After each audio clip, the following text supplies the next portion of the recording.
but I'm so frustrated. Hello to my loneliness. I guess that ignorance is bliss. Take me back to before I knew. Rewind, take it out of cue. Innocence can be a young man's game. Signed up for the hall of shame. I wish I knew how much I miss not knowing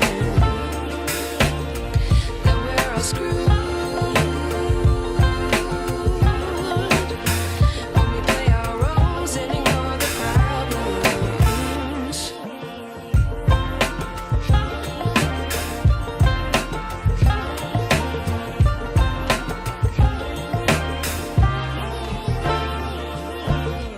I like to be away in my patience. Stay up, I feel so outdated. How can we look the other way? Sun is out, but the sky is gray. What would happen if I took a chance? It's always hard at first glance. I don't wanna, but I know I gotta do it. The truth is hard to swallow, I think I'll chew it.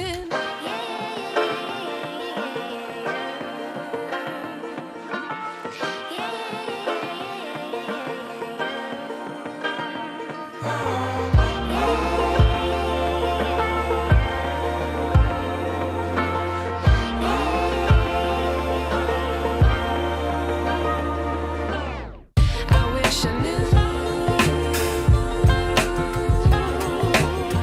how much I miss not knowing that we're all screwed when we play our roles and ignore the problems. I wish I knew how much I miss not knowing that we're all screwed when we play our roles and ignore the problems. I wish I knew educated, but I'm so frustrated. How much I miss not knowing that we're all screwed. Educated, but I'm so frustrated when we play our roles and ignore the problems. I wish I knew educated, but I'm so frustrated. How much I miss not knowing that we're all screwed. Educated, but I'm so frustrated when we play our roles and ignore the problems. I wish I knew.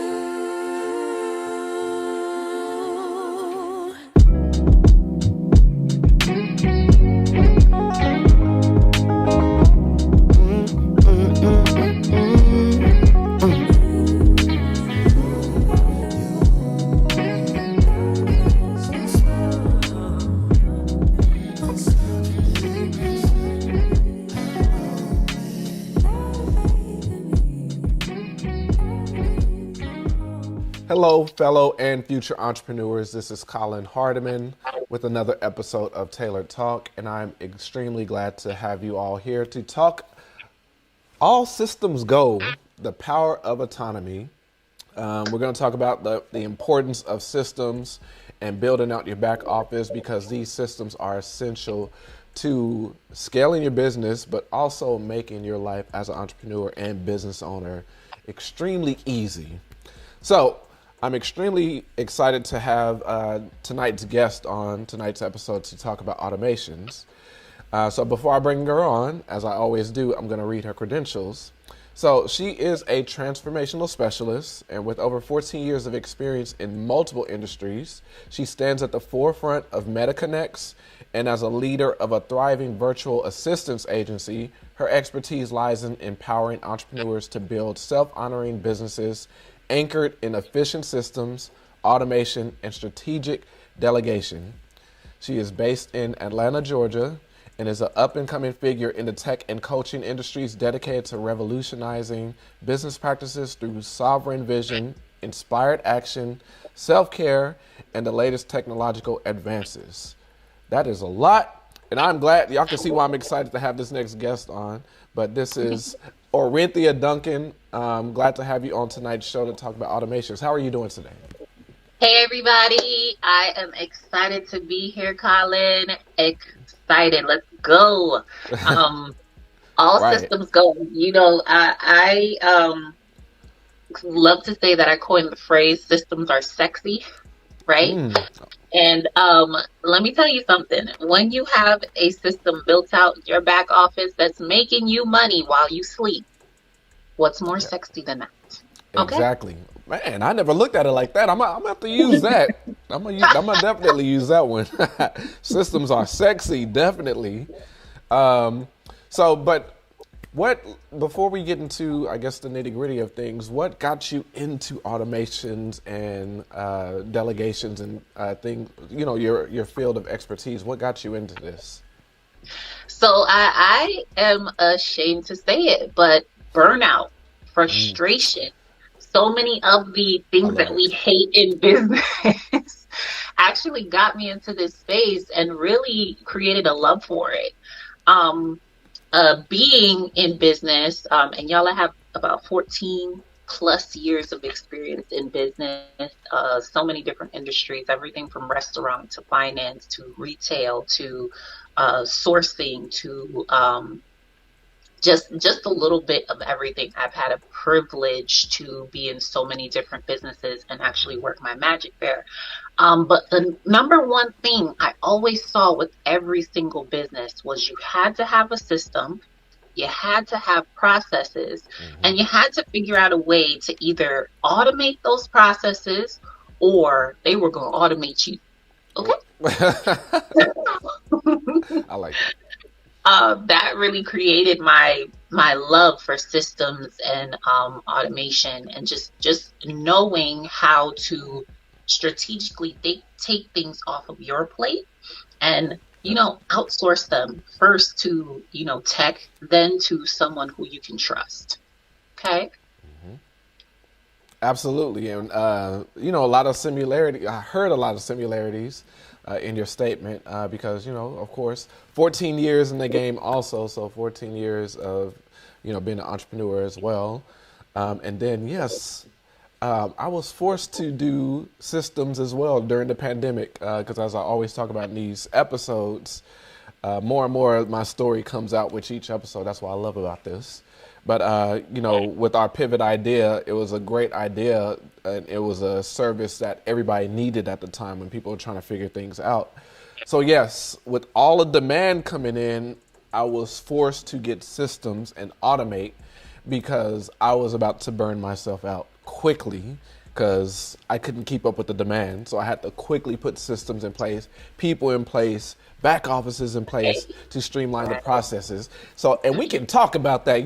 We can talk about that right now. So I love that. we can start as far as like acquiring productivity apps that create productivity and efficiency. Let's say Ergo, your Slacks out there, Trello, Teams, HubSpot, Dubsado, Google Chat, and then MetaKonnects. So if y'all didn't catch that in the bio, we talked about MetaKonnects, so we'll find out what MetaKonnects is. But just talk about those productivity apps because of course I can lend my tips as well as far as like what those systems did for me and what they are used for. Absolutely, Colin. So first off, the Slacks, the Trellos, the HubSpots, Google Chat. These are all amazing tools that you can implement in your business for uh, at a cost-effective price, right? That will help you stay organized, not just with yourself and with your projects, but with your team, right? A strategic move as a business owner that you always want to do is you want to figure out a way to start to build a team. Of course, when the time is right, right? You can't start a business off with a team. You don't know what you need just yet. But as you're going through and you're figuring out the roles, the tasks, the things that I need to get done, the things that I don't specialize, I need to start building a team. And Slack, Trello, Google Chat, these tools are awesome at helping you grow and stay in communication with your team, right? Yep. And you'll know productivity for people who are in business now and those who are just starting up, right? Productivity is actually moving the needle forward in your business, right? It's not just looking busy, okay? It's actually doing the work, right? And a lot of times we don't really map out the different processes and steps and all of these different intricate things that go into maybe developing a product or creating a launch or doing a live event, doing an online event, right? So once you implement tools as like Slack, like Google Chat, like Trello, like all of these amazing tools, right? You set yourself up for success in a way that you're planning out your productivity, giving yourself a look from the outside in at the steps I need to take at the projects or the smaller projects in my bigger project that I need to complete in order to be productive in this particular lane, right? Yep. So, yeah, go ahead, Collin. I know you got some skin in the game. That's extremely true because, of course, I always use Slack for the past 5 years. But, when you're talking about some of these systems, they make even more sense as you start building your team, as Orinthia said, because Trello made sense to me once I had, once I start adding 3, 4, 5, 6 people to the team, because I had to start delegating tasks and everybody need to see it. Those of you who are not familiar with Trello, it creates these cards. So you can create cards and assign people on those cards. It'll have everything on there. It's like you basically get a bird's eye view of where everyone is in their own project that you assign to them without actually having to ask them. It's like you'll get real time. You can move it over to different categories, finish, needs review, whatever it might be. People can add comments. So they some of these systems make more sense as you start growing your internal team. So it comes down to what best works for you and your business. But yes, you're speaking facts. But I want you to get into the MetaKonnects now, as far as like what that is and how this could potentially eliminate all those other apps we're talking about. So you saw my face start lighting up. MetaKonnects is my baby. It's my all-in-one business automation platform. It's just really revolutionizing the way that business owners really get bossy in business, right?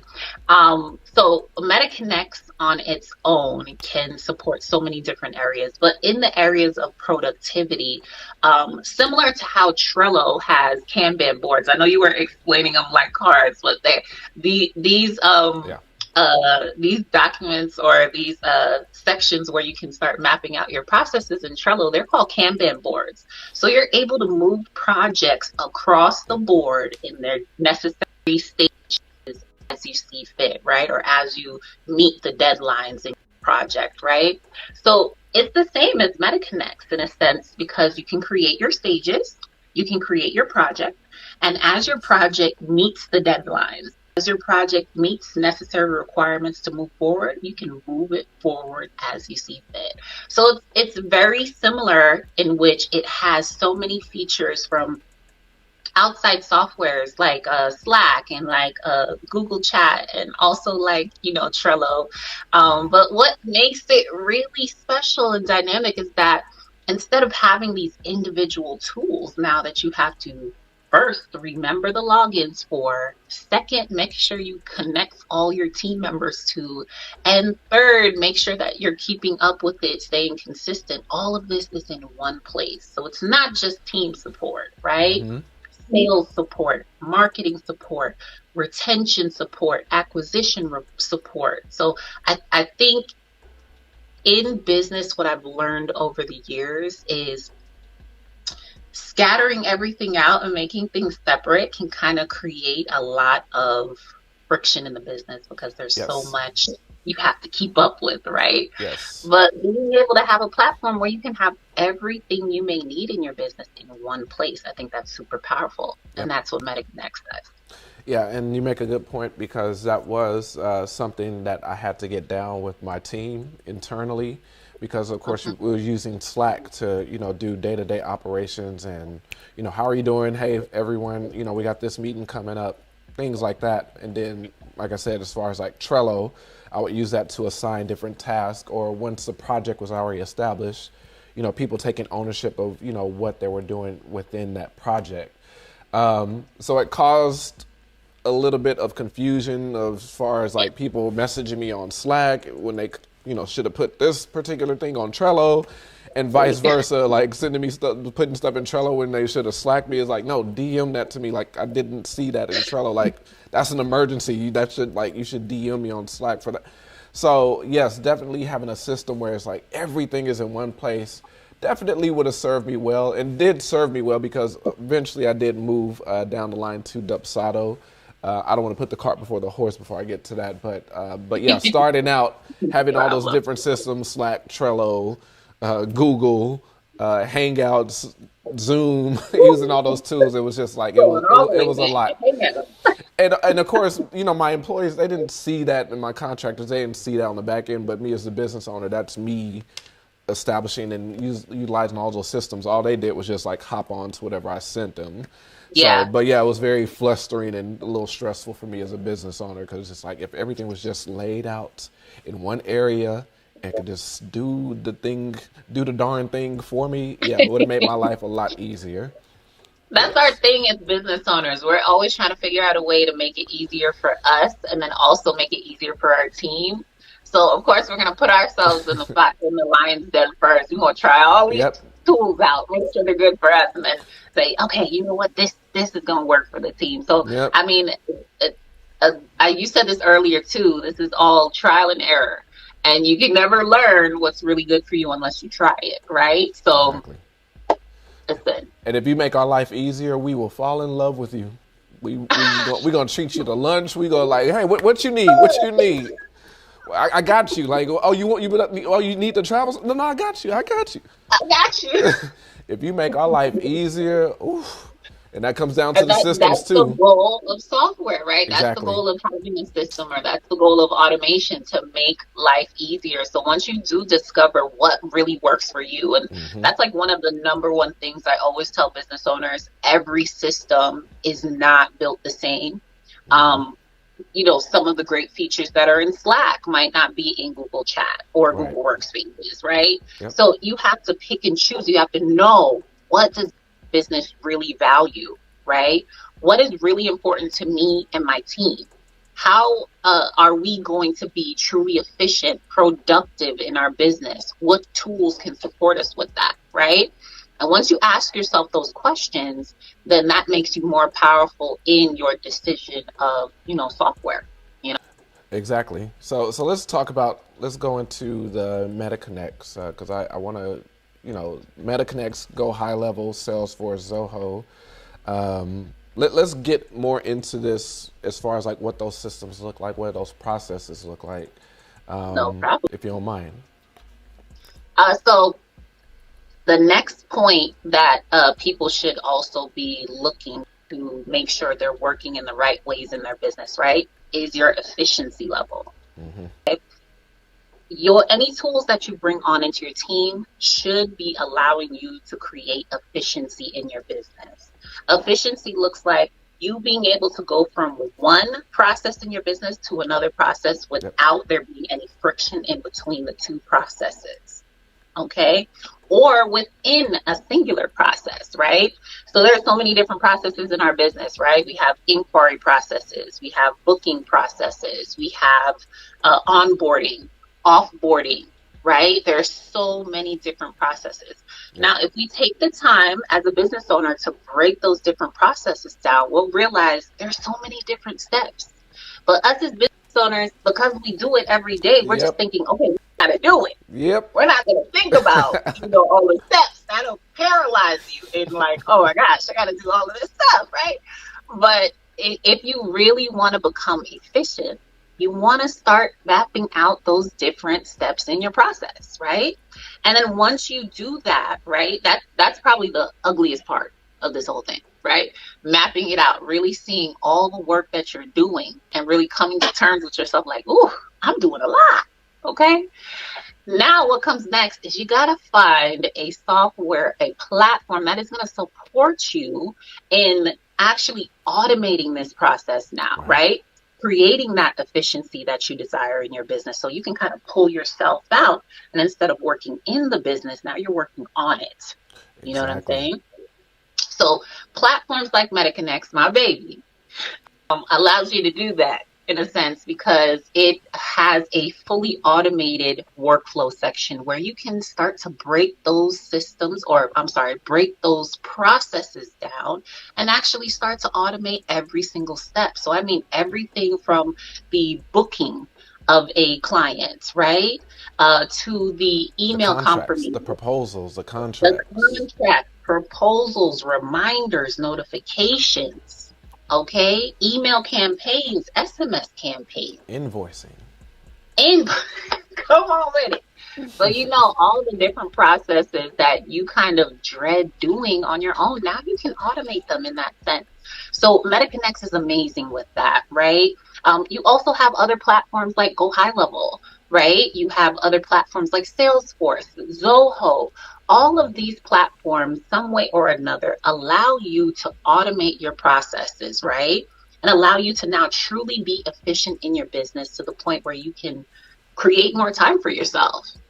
See, go ahead. Oh, I'm sorry to cut you off, but so would you say that MetaKonnects has these things already implemented into it?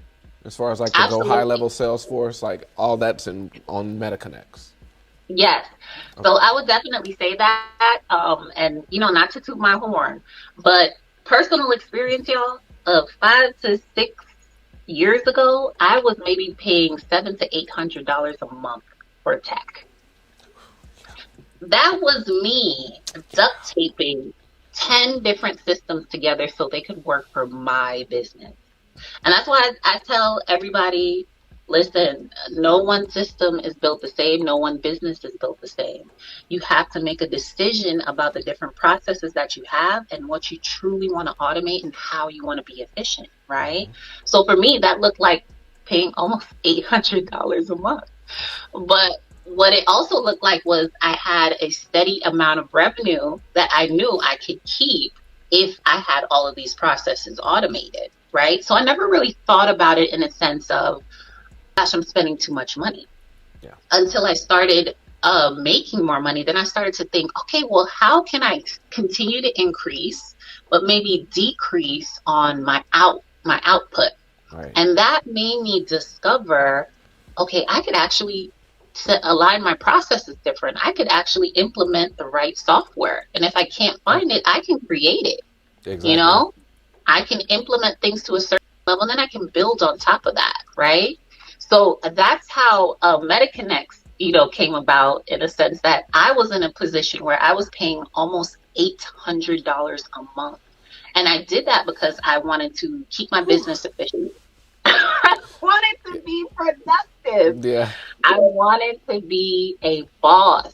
I was going to say the cost of being the boss. The cost to be the boss, right? I wanted to be the boss. So I was willing to pay the cost at that time. But what I also learned was that bosses don't have to pay that much of that cost if we're smart about it, right? Right. And that's where working smarter, not harder, comes in.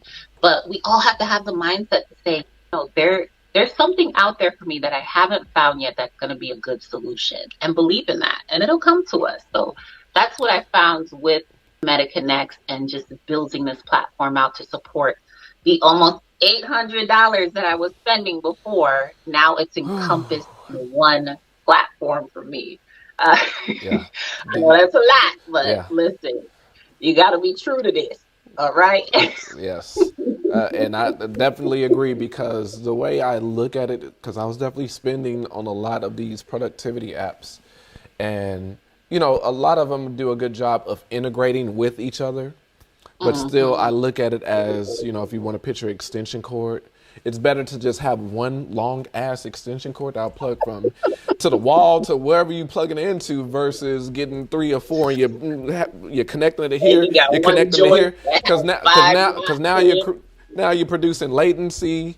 Now you got Yep. all these connection points where something can go wrong. Yep. Water drips in between there, or somebody trips over it, and Okay. you might be like losing power. It's like, what? Everything's connected, but the one way down here is like it's maybe like separated a little bit. It's like somebody didn't Have a tripped little on short in it.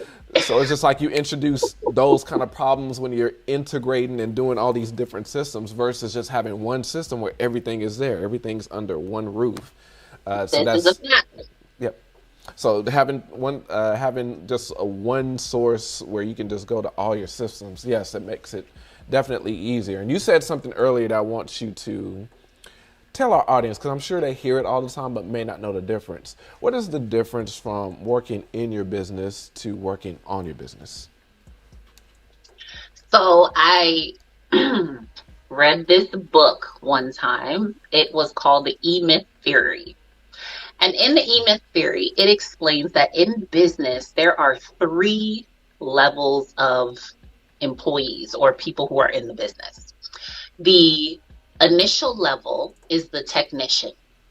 Technicians are basically the people who do the work in the business, okay? This is hands-on labor. This could be people who do data entry, people who do the actual work in the business, okay? The second person in the business is going to be a manager. Of course, managers, they are keen on managing the technicians, managing the employees that are actually doing the work, right? And then managers are also reporting to the third person, which would be the leader or the visionary of the business, okay? So the visionary of the business, they don't do any of the hard labor. They don't do any of that stuff, right? They have a vision and they want to put that vision into works. So what do? They hire the technicians, and they hire the managers, all right? So how I view this is that if you're a technician, and most of us are when we first start our business, Yep. we're the person putting in all the hours. We've got our sweat equity in here. We're Wearing doing all the work. hats. We're in all the hats. I was just about to get to. We're wearing all the hats in our business, right? But we start to realize that, listen, I did not want to create another job for myself. Right? Because a lot of us, we're walking away from 9-to-5s, we're walking away from corporate, we're passionate about something. We want to put that passion into this world, right? And how it shows up as first, we got to put the work in, right? Yeah. But we realize this is an idea that I have. This is not something that I want to really do. So now we have to make a decision. We have to delegate, we have to systemize, and we have to pull ourselves up. All right. And then once we pull ourselves up and out, we find that someone else is doing the technician work, which is working in the business. Okay. We take the hat off and we put it onto them. And then we pull ourselves out so we can actually work on the business now to where we're working on more of the money-making activities, the ones that are going to actually generate the revenue and bring that into the business. Yep. So that's how I see working in and working on your business, Collin. Wow. You know? We got to let that marinate just a little bit. Just Man, that was a great way of breaking it down, because mine's is just much more, I guess, archaic. It's just like, hey, you're either wearing all the hats, you're doing everything. When you're working in your business, you're doing everything. When you're working on your business, this was your visionary. So you had this creative idea, and you came up with this idea, and you made a business out of it. So you're basically rinsing and repeating. So when you're working on your business, you're like rinsing and repeating, and you're duplicating that, or you're looking further ahead. It's like, oh, now I can implement this in the business to grow it even more, scale it even more. So it gives you that free reign. It gives you that free reign to do that. And I can speak from myself as a creative, because I started off as a videographer. This journey started for me at 7 years old, as y'all heard my story. But fast forward to where it's like now I'm a producer, executive director. I delegate a lot of tasks. When I did a lot of that scaling during that pivot during COVID, because my scaled really fast, that got me out of my creative element into more of a business mindset, which is what I needed, because I needed those systems. I needed I need to just a different mindset to efficiently and correctly grow my business the right way. So it can be a little daunting at first, especially if you're a creative, because we rely on our creativity to offer services and exactly. But it's just like it's a balance. So it's just like once you get those systems, you got to get in the business mindset to put those systems in place. And once those systems are in place, you have your people, you can delegate tasks. Guess what? Now you can get back into that creative element where you're getting but you're just doing it on a much bigger scale. You're duplicating it. So it's just like you got to get in that business mindset first. Absolutely. And people are trying to be creative. You heard the term of struggling artists and things like that because there's no systems in place. Yeah. People aren't pricing themselves. They don't know what the price is. They're not looking at the market. So people are really determining the price for them.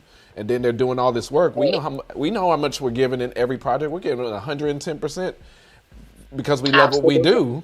So then when it's not rewarded, that gets into burnout. So it's all strategic. It's all about your mentality, your mindset, and systems. It makes sense. Absolutely. Yeah. I just want to shout out to the creatives because I work with a lot of you all and I love the passion. But what I always talk to my creatives about is fine tuning your vision. And then once you do fine tune your vision a lot, you will see how systems play in. Yeah. And a lot of what happens with creatives is they move with emotion. Yep. And that's not how business works all the time, right? So I love to show them a great way where they can keep that intuitive creation that they love so much, but still bring in that self-honoring business, and how systems, automation, and delegation is what kind of bridges those two things to really help them now continue to be that creator they always wanted to be, right? Without having to worry about the business now, right? So shout out to the creators.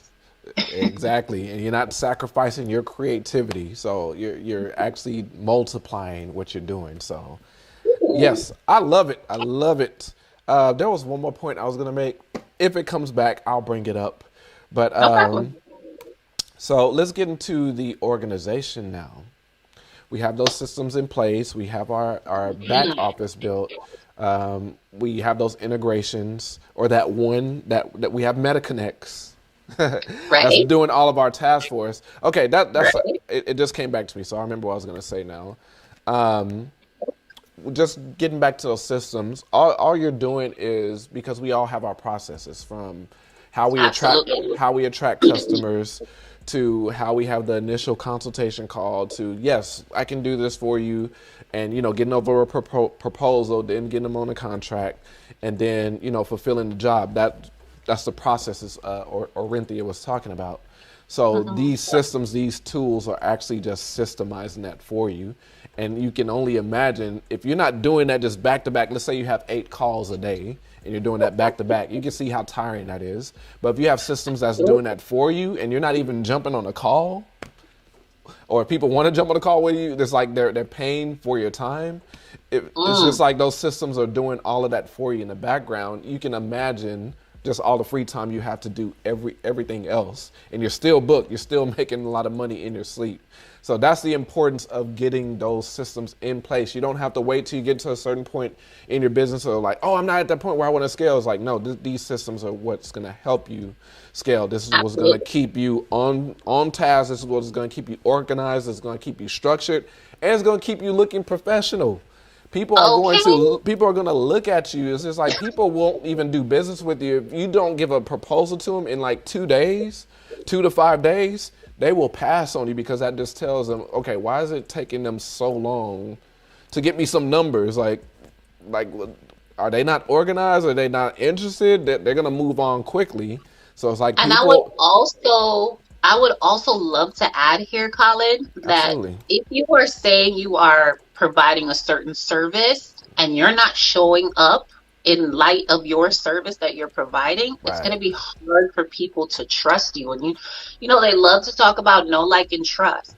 You always want to be able to create your business around what you specialize in, right? Yep.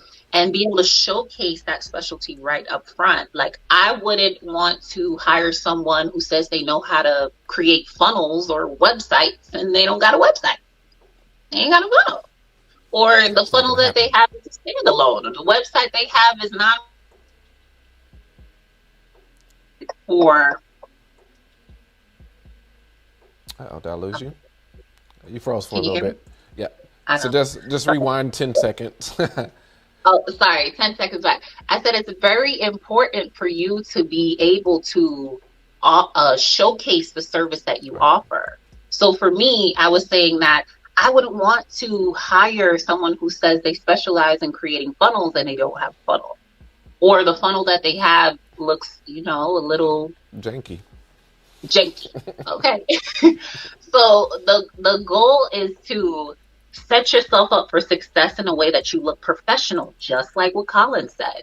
You look ready, and you're not just looking the part, you're actually being the part, because what happens when you have systems in place is they just work for you. You don't have to do anything extra. You just show up and do what needs to be done. Mm-hmm. Absolutely.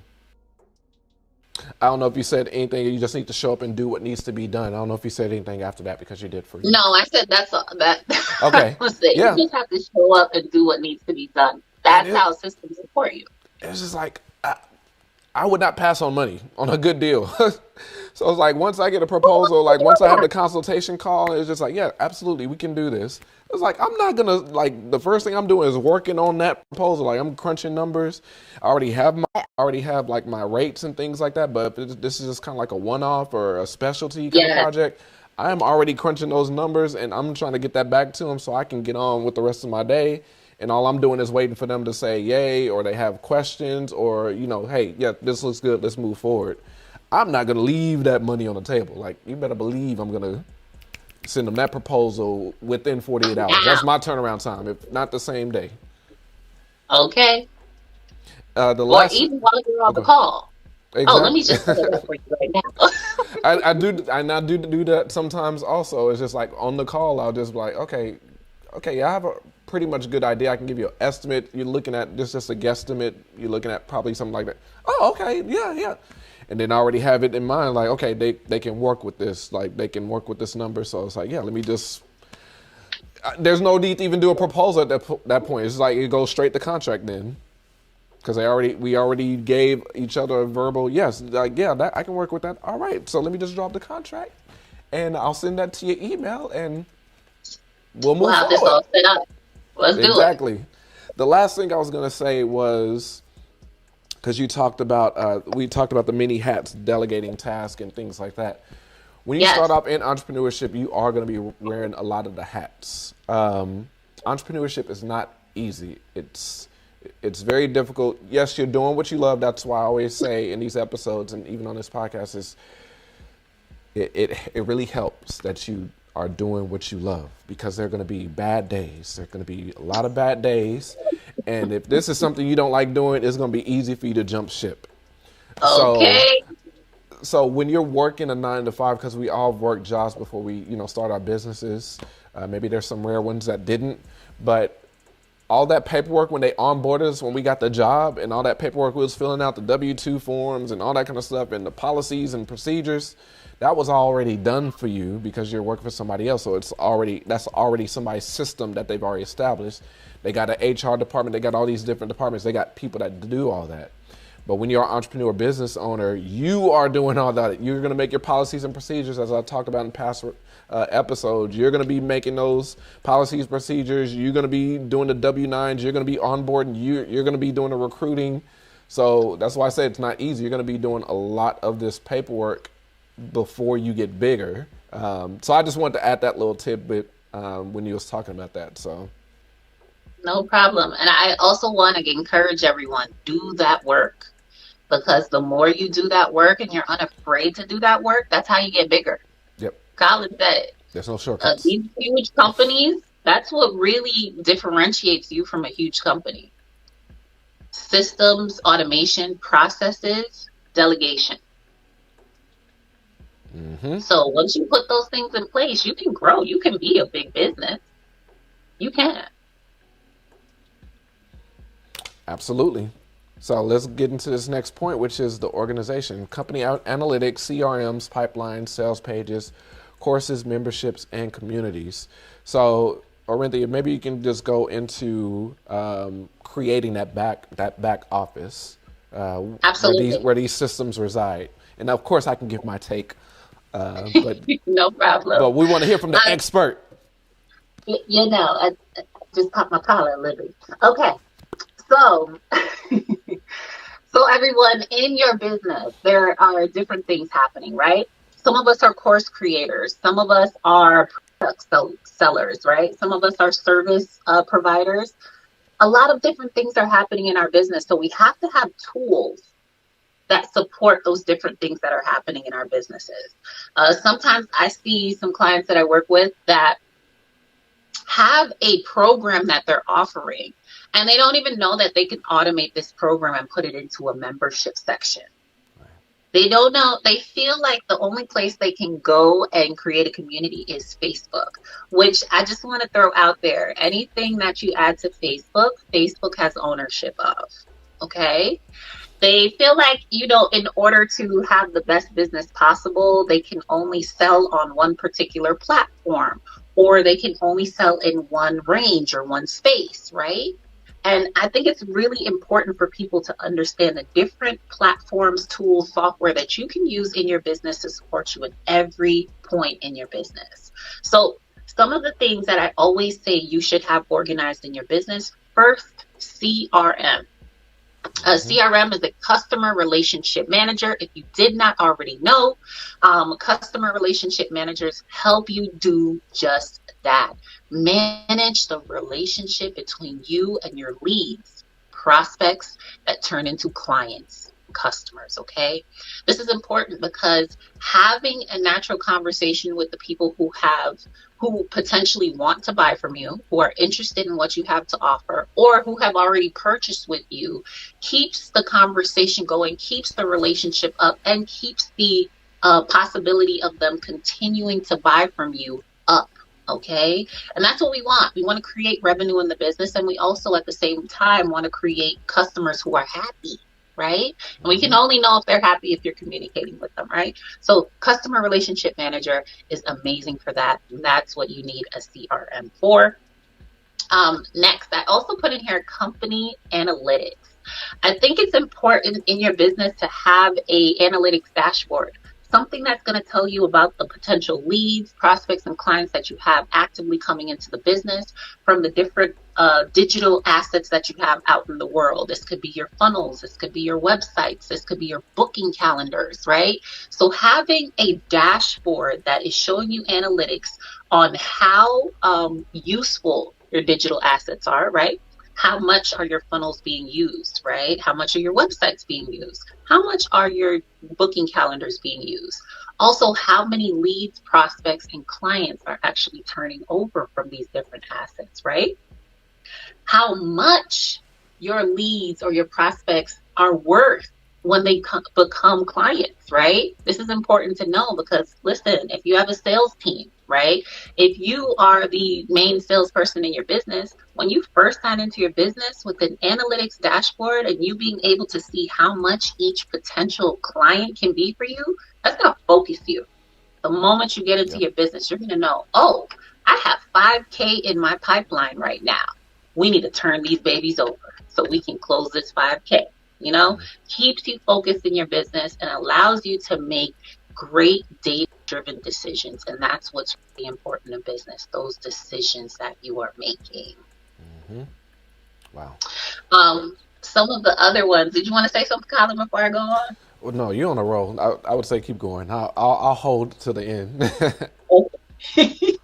No, I was going to add to that by also saying that on top of that, sales pages. Having a place, I'm sorry, y'all. It just popped up on my screen. But having a great sales page, right? Allowing people to immediately read up or educate themselves on whatever product, service, offer you may have for them, right? To educate themselves about what it is that you do or how you service them, right? Why you're the right choice for them to give you money. right? That's going to be super important as well. Having a way to take payments, y'all, invoicing. Yes. Invoicing is so important, Yep. right? Money is the lifeblood of our business. Our clients and money is the lifeblood of our business. If we don't have a way to collect on invoices or collect payments, how are we gonna make our money? So, Okay. so that is very important, Orinthia. So what invoicing software is used? Is that embedded in MetaKonnects as well, or is this a third party that integrates into MetaKonnects? So MetaKonnects has its own invoicing platform. We also do offer payment processing systems. Those are integrations now. We do integrations with Stripe as well as PayPal. And we also integrate with top gateways, just in case you don't want to use a processor, you'd rather use a gateway for your payment collection. Gateways such as Authorize.net as well as NMI. So those are two of our gateways that we allow you to collect your payments with. But payments are super important, y'all. You gotta collect your money when you're in business. We're not in business for free, right? We're in business to make a profit, change lives, leave a legacy. So you can't be afraid to ask for money, and having an invoicing platform is a great way for you to say, hey, I'm here. I'm ready to charge you for this business that you need from me. Okay. And just some of the other ones that I didn't really list, but I do feel are important. Right now, there's this huge craze about funnels. You know, you have Russell Brunson and you have all the funnel gurus out here. Having a funnel is amazing when you know how to implement it the right way in your business. For me, a lot of the processes I build when it comes to MetaKonnects, when it comes to my clients, are in the forms of funnels. Onboarding, turn it into a funnel to where people can easily and effortlessly go from one stage to the next, right? Offboarding, I turn it into a funnel. Every stage is laid out for you. You go through each stage, it takes you to the next, and it thanks you at the end. And I feel like funnels have been so revolutionary in changing the way that a lot of us show up in business, allowing us to make so much money while we sleep, and also allowing us to be more efficient and productive when it does come to our business. So funnels was one I had to throw out there. I didn't really list it, but it's one of those main ones you got to have in your business nowadays. I definitely think so. Absolutely. Very important. And when you say, so this back office, MetaKonnects is essentially the back office. You have a dashboard. So you mentioned that dashboard, like all your information is there. Absolutely. I was just going to add, like, you know, I'm constantly adding things because that's my baby. I know what she's capable of. Also, marketing data. A lot of us, we market to get our business out there, right? If your business is unknown, figuring out a strategic way to market your business, you want to be able to track that. You want to know where your marketing dollars are going, and you want to know if they're being used in the right way. Are you seeing a real return on your investment, right? So having a dashboard that also provides you information about that as well, I think that's awesome. Because right? Information is definitely important. So you just sparked this question with marketing. So does that integrate social media as well, like all your social medias? Absolutely. So inside of MetaKonnects, I'm loving this. I'm ready to log off and go log into this software. I was like, as soon as this is over with, I'm about to. Listen, all of you who are watching this, listen, make sure you watch it to the end because I have something amazing because of Collin and, you know, having this amazing show where he's just uplifting business owners to just jump in there and do this thing. Okay. I think that's really powerful. Your mission, Collin, to help business owners actually get started and know exactly where they need to go. I wish I had something like this when I was starting a business because I was up, down, left, right, all the ways, okay, but the right way. But I had to learn over the years. So having an amazing channel like this, I just have to shout you out for a second. But to get back to my MetaKonnects, yes, we do have a social media planner inside of our platform. It allows you to post to your top social medias, which include Facebook business page, any Facebook groups that you are an admin in, your Oh, wow. Instagram page, your Twitter X page, your Google My Business page, your LinkedIn, and then also your TikTok. Wow. So you have 7 ways to kind of interact with your social media there. And you can also use the platform to communicate back and forth via Facebook DM and Instagram DM as well. So This is great. it This is. is It's this is awesome. Like,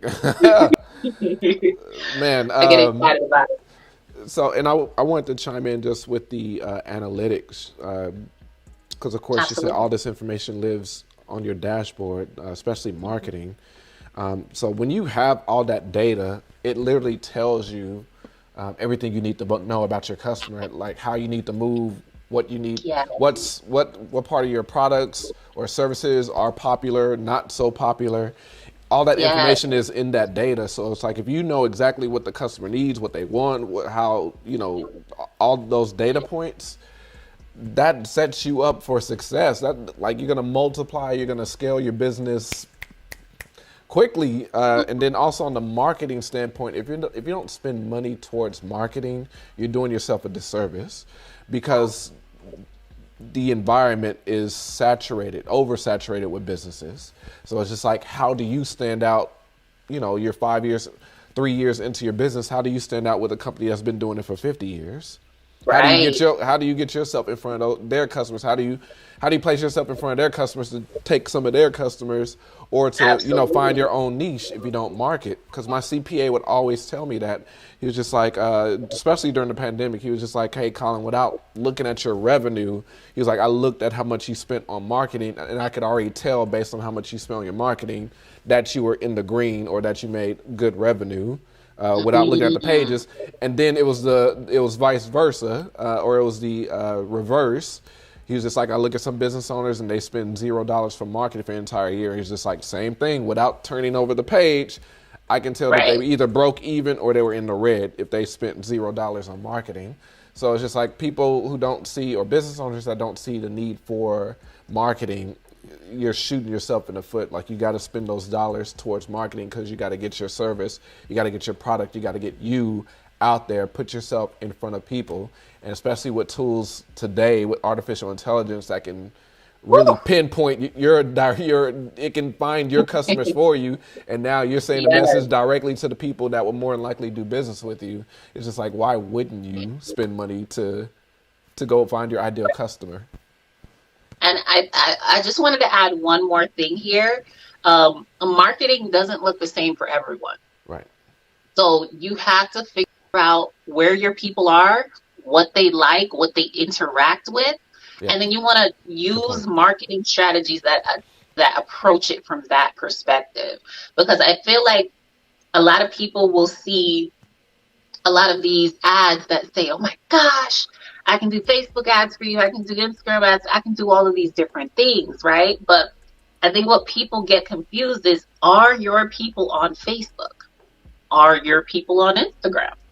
And that's really where you need to start. You need to figure out where your people who are screaming for your product, right? Who Exactly. have a true desire and need for your product, where do they reside? And once you figure out where they reside, that's where you want to market. So it doesn't always look like Facebook ads or Instagram ads or Google ads or YouTube ads. People really need to sit down, really figure out who is my ideal audience, who is my target market, all of these questions you really need to ask, because that is going to tell you where you need to invest those marketing dollars. I don't know how many times I've heard from people who, come on over to the MetaKonnects side, and they basically say, I've used thousands of dollars in Facebook marketing and I never got a return. But you find out that your people are actually not on Facebook. They might be on Reddit or Right. Medium or other platforms. So that's the number one thing I wanted to also put out here, because yes, marketing in a strategic way will always give you a positive return. But you gotta figure out what that strategy looks like for you. So yeah. And I think that's what people do, and I'm guilty also. They'll just do one wide swath across every Right. platform. It's just like, oh, I create this material for Instagram, but I'll just, Right. redistribute it on Double it over. LinkedIn, Yeah. Facebook, and Twitter. And it's like, yeah, every single platform. Episode 1, where Alquincia, she broke down how those different platforms, those social media platforms work. So Yeah. definitely go back and watch all those episodes, because all this makes sense. Like every single episode, like put bits and pieces of this together. But yeah, you just can't market the same way on every single platform. So thank you for bringing up that point, Orinthia. And let's get into the next point here as far as like streamlining the process. Well, I mean, we already did talk about or discuss the streamlining process. So let's do this. Let's go into hiring our operation managers and VAs. Now, I would really love to talk in depth about this because this was one of my most crucial hirings for my business. Because everybody knows my story. At the height of the pandemic, I was hiring anywhere from 3 to 4 people every single month. But the most difficult hiring, the one that took the longest, and I'm talking about maybe 2.5 months for me to actually onboard them, was my operations manager. And I talked about this in episode 6 or 7. Oh, episode 7 with Thais, because she came from the HR perspective. But Awesome. things you don't really think about as a business owner, or something you might not think about as a business owner, or things you might not think you need to think about, that I thought about was majority of my workforce were Black women. And to me, this role or this position of operations manager, this person was essentially going to be me. There was going to be a clone of myself that was going to handle all the delegation tasks. There was going to be the manager. Like, they would be talking to my team, so I didn't have to be so hands-on. I could like take my hands off everything. They were talking to my employees. So mind you, my employees were there first. So now I'm bringing in this person. So it wasn't just who can do this task the best. That was one of the things I was looking at. The other thing I had to look at was how this person, how the management and how this person's personality was. And then also I had to think about the race also. You might think, well, what do you mean race? It shouldn't matter. Those kind of dynamics can affect your team, because once again, this is a workforce made up of mainly Black women. So bringing somebody in who's essentially being me, that's going to be talking to them, that's going to be, delegating tasks to them, that's going to be holding these meetings, that could really affect just the whole dynamic or the environment of the company. So that really is what took the bulk of the time, because nobody told me that. This is just something that I just naturally came up with. It's just like, wait a minute, because like, oh, it's an easy hire. And they're like, wait a minute.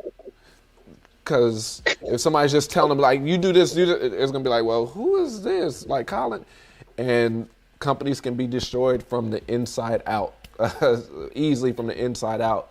Ultimately, it came down to the person, what I really needed at the time, which was building those back offices, building that system, those CRMs, like Orinthia was saying, building out those systems, those back offices, and that could effectively manage my team. So that's what it came down to.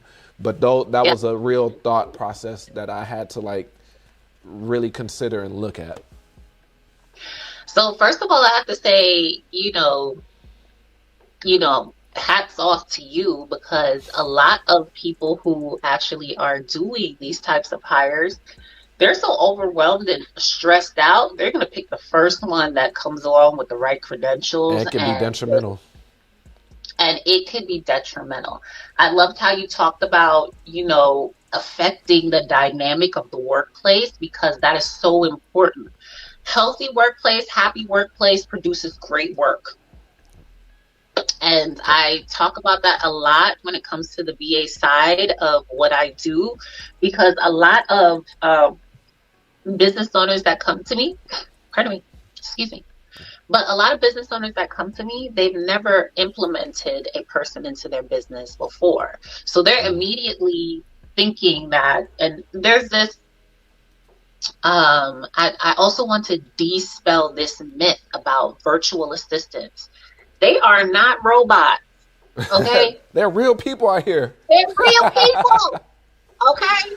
So you can not just spit a command at a real person and expect them to be like beep, boop, bop, and things are happening. It does not work like that.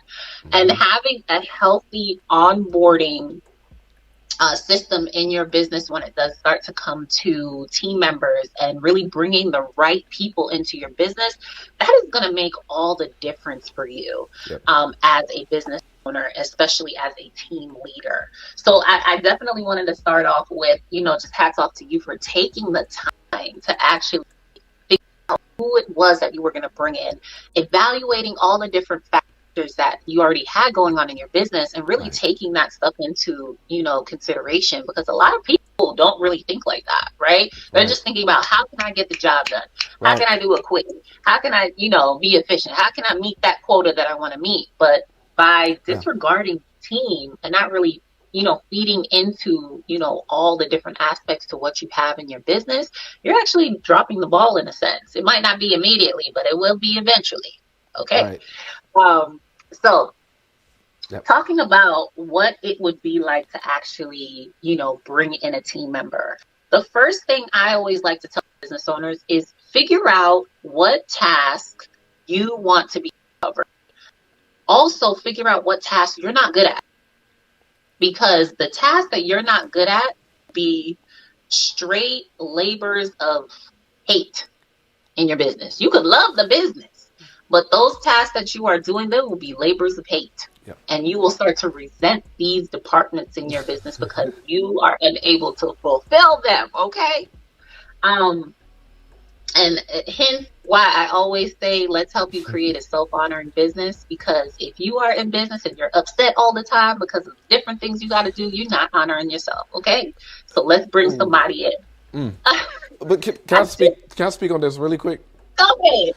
I don't want to mess up your point or anything, but what I was going to get to also, once I made that hire with the operations manager, it was, because this is all part of that 2.5 months, 3 months to finally onboard them.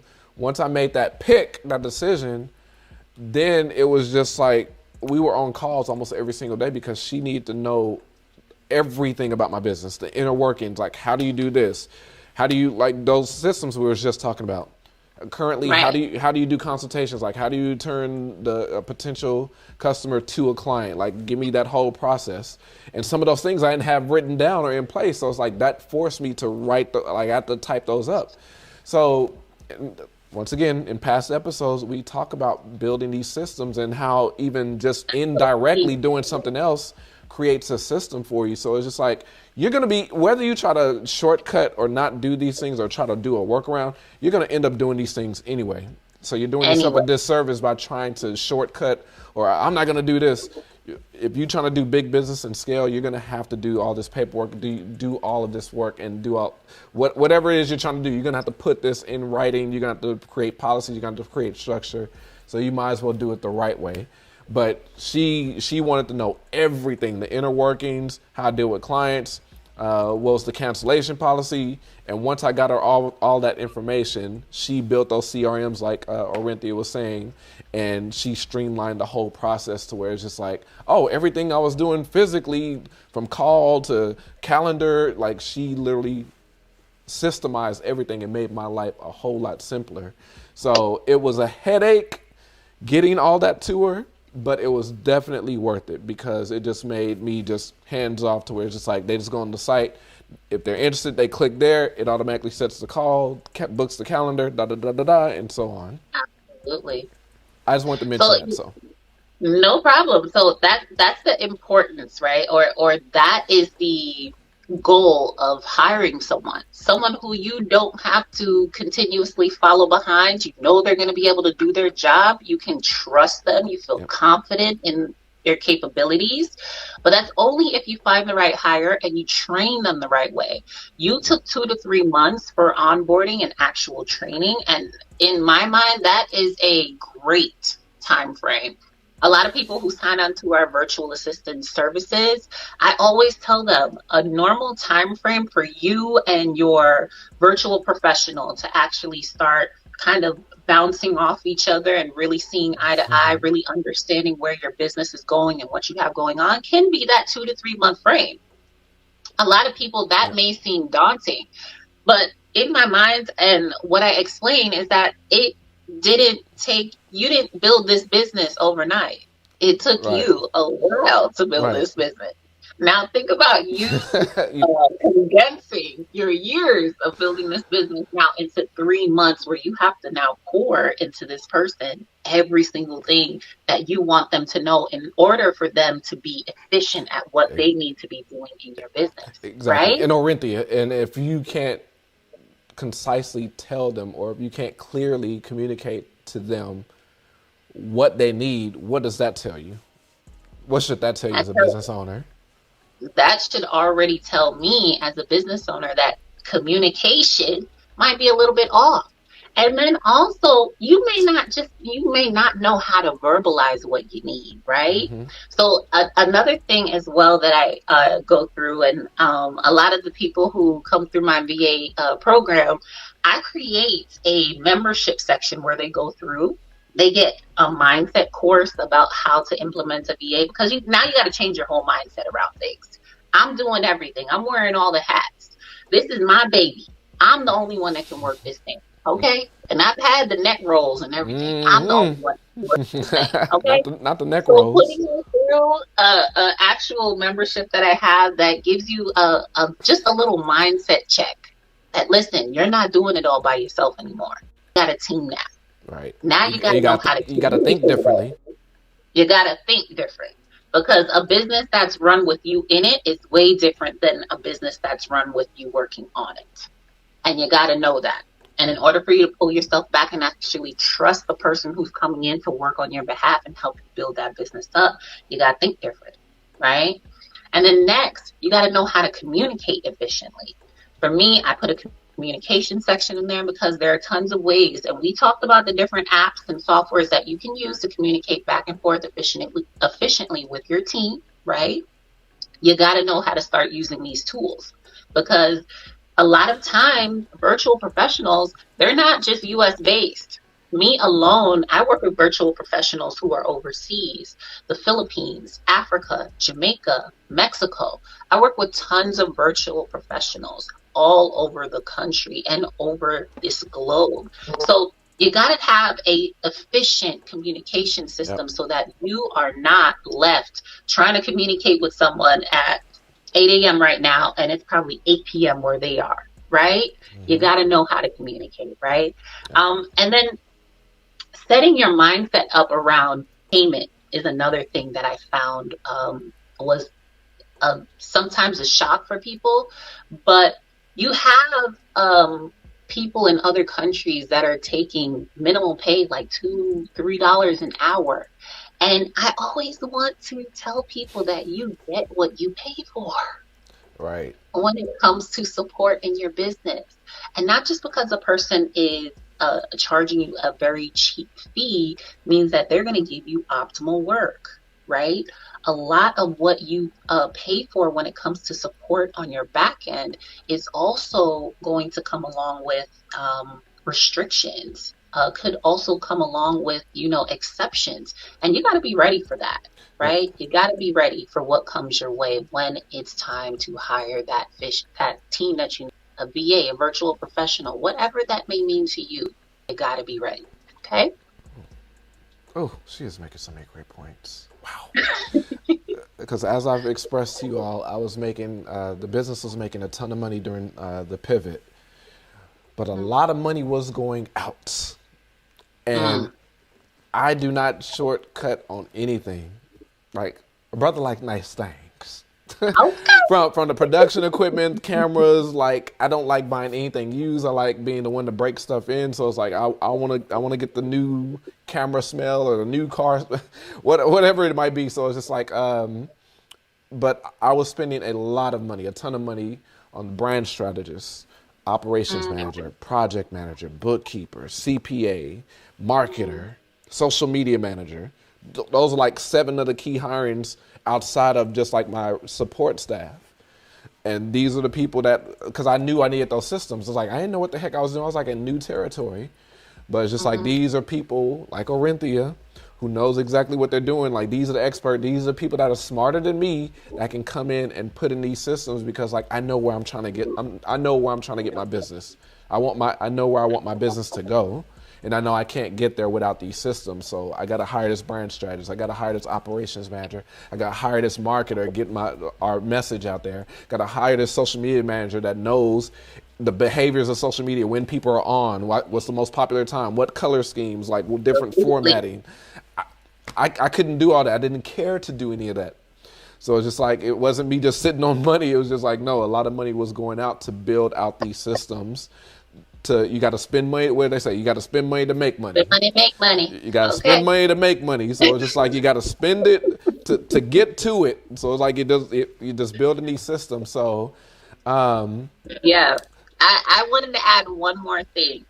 Every time you make a hire, or anytime you implement a system, you should be able to put a cost or see a return on that investment. Yep. Is what I would say.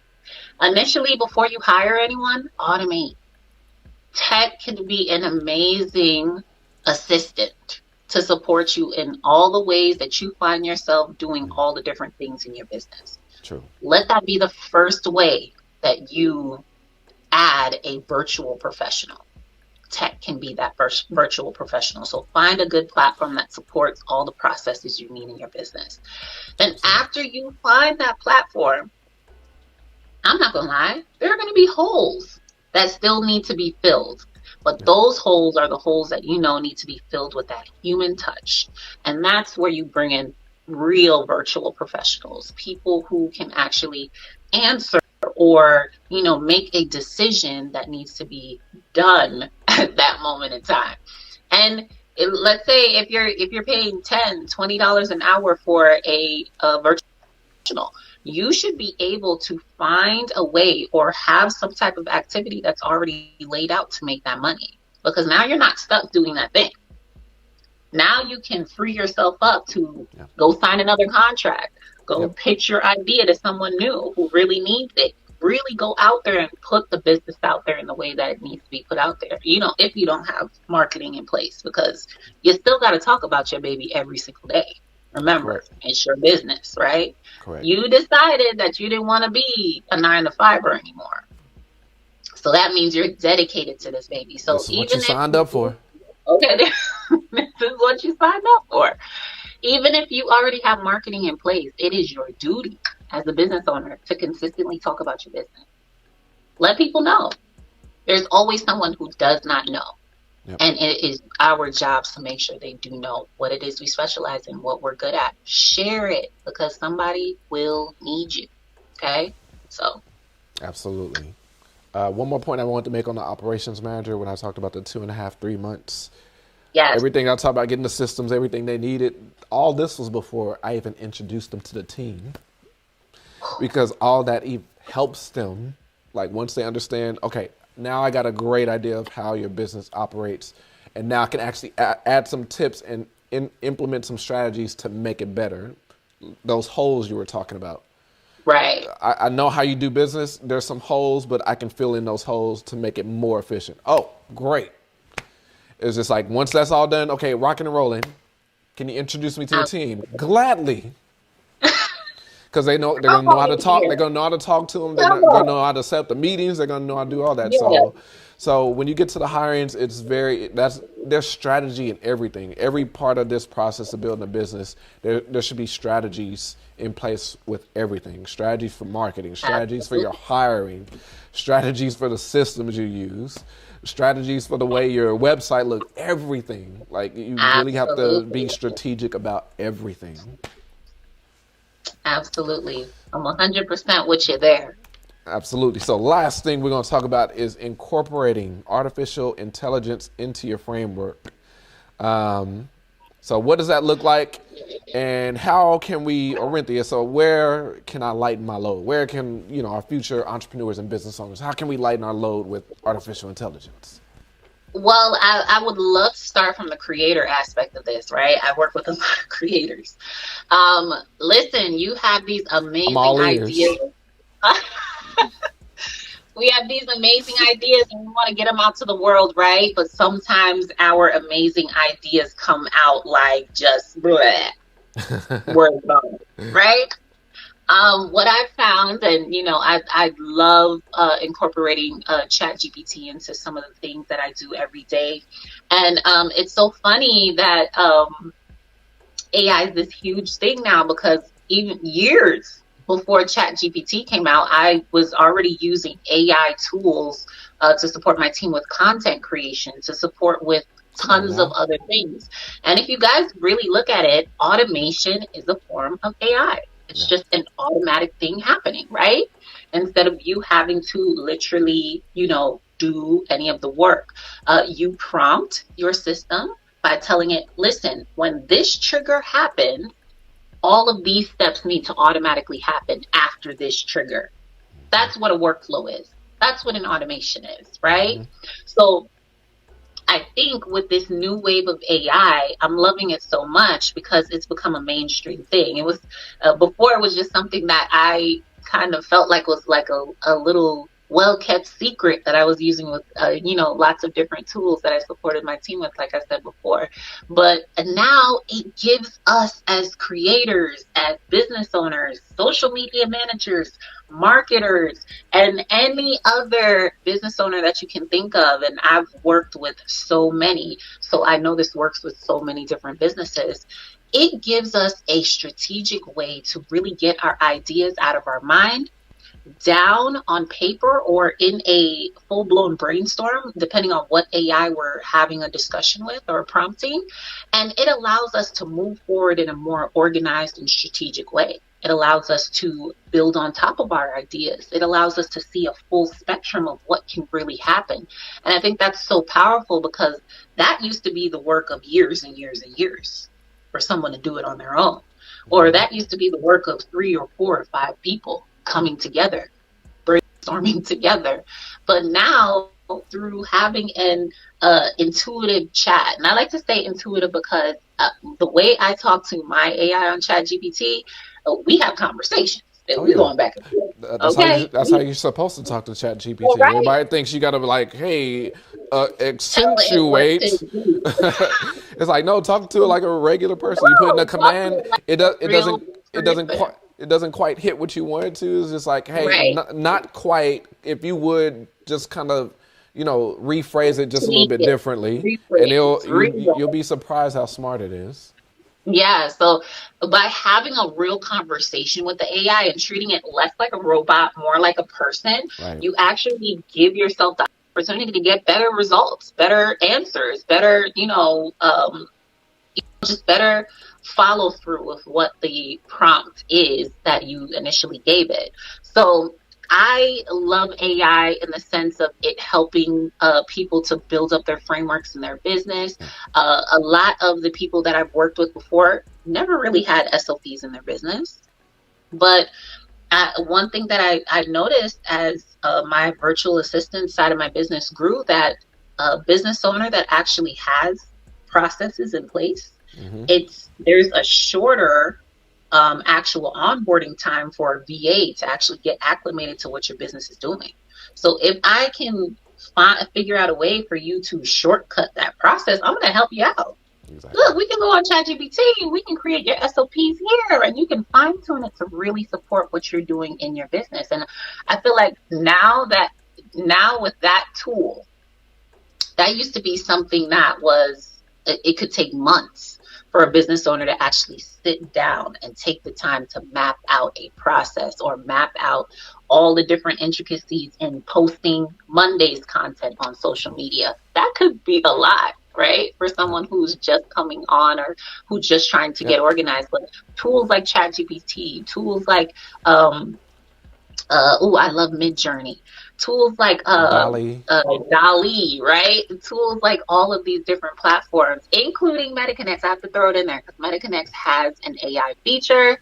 And listen, you got to get in there and use it. But having these conversations, utilizing these tools are going to help you optimize your business in ways that you never thought you could. And really, like we continuously say during this conversation, pull you out. of your business and really allow you to just work on it instead of inside of it, you know? Absolutely. And I know what our viewers might be saying. I'm like, golly, this is a lot. It seems like a lot. It seems overwhelming. But that's why you have people like Orinthia. Because they really come in and do everything for you. They ask the most important questions. They've done this for years, 14 years. They have the experience, so they know the right questions to ask to get the answers they need to help implement these systems to make your business more efficient and help you get to your freedom and you hands off and making money in your sleep. Business is running Who doesn't itself. want to make total money? Yes. Who doesn't want to And make you're peaceful profit? Exactly. And you're back in your creative element, living life, duplicating, we're rinsing and repeating out there. So I definitely saw the need for that just with myself, which is why I said that was the most crucial hire with my operations manager, because like, okay, this is essentially going to be me. This is going to be a clone of myself. So it's important that I give them everything, just brain dump everything whatever they wanted, I gave to them, because essentially they were making my life easier. And I can tell you I had a great relationship with them, because like they were getting me to my freedom.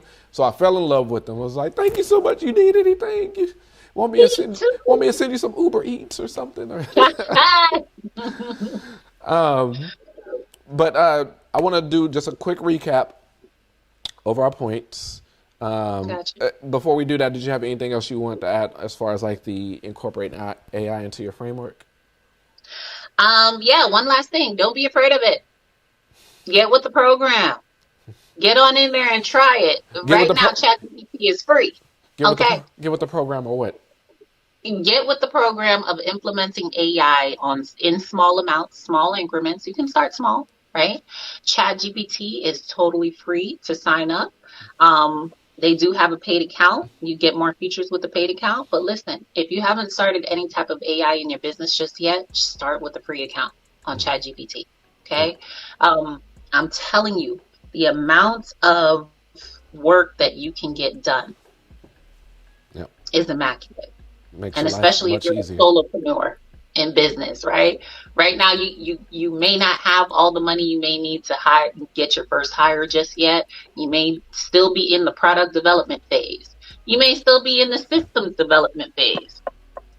Whatever phase you are in, AI can support you in that phase and help push you forward to those places that you need to go. So just don't be afraid of it, because I hear people all the time like, oh my gosh, the AI is coming.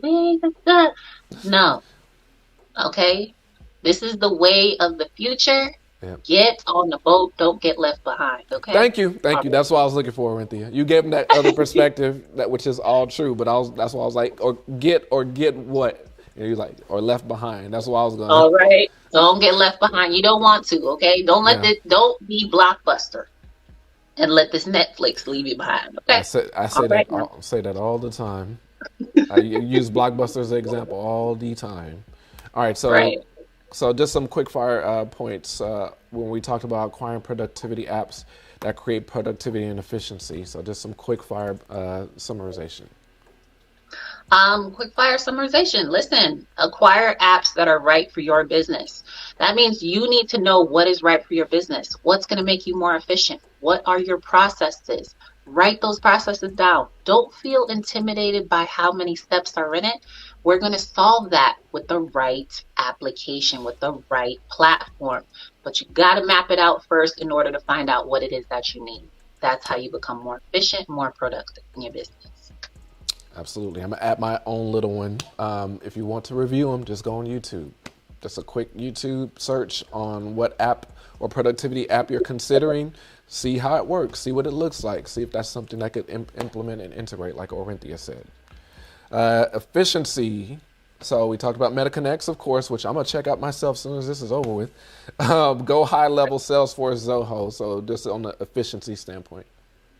Efficiency, find a platform. Don't just find, 5 to 10 different platforms that solve your individual problems.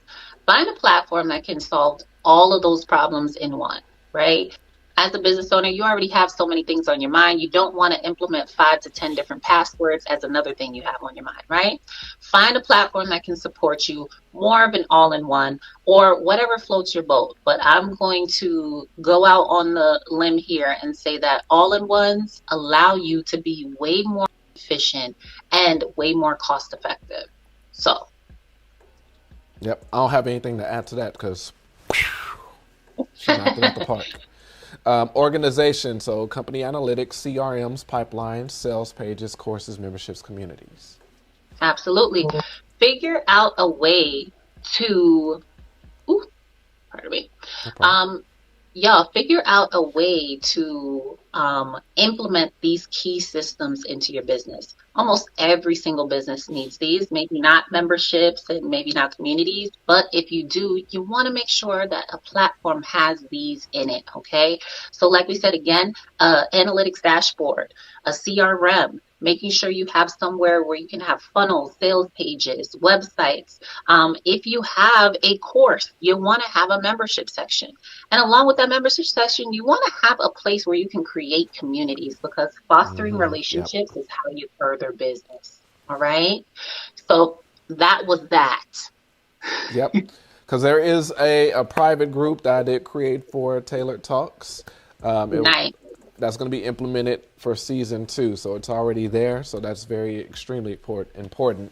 What I would like to add as far as like the organization standpoint, after those key hirings, after I had those 7 integral people in the business, I actually hired a firm, I guess you could say Orinthia, who came in and built out my entire back office. So my operations manager built those systems and triggers like she was talking about, where it's just like she used Dubsado and she did all the trigger points to where it's like she streamlined and automate my systems. But the firm I hired actually came in and built out the back office. That back office was basically all these Google Doc, was a Google Doc that had all these subfolders, everything from sales, CRMs, KPIs, metrics.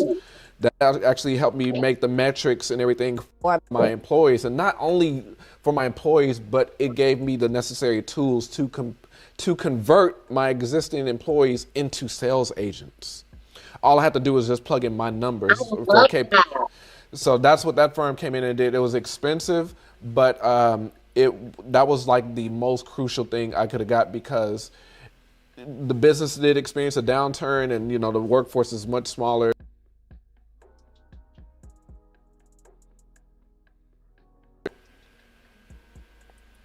And just say testing 1, 2, 3 for me. Okay, yeah. So we had a little technical difficulties, but what I was gonna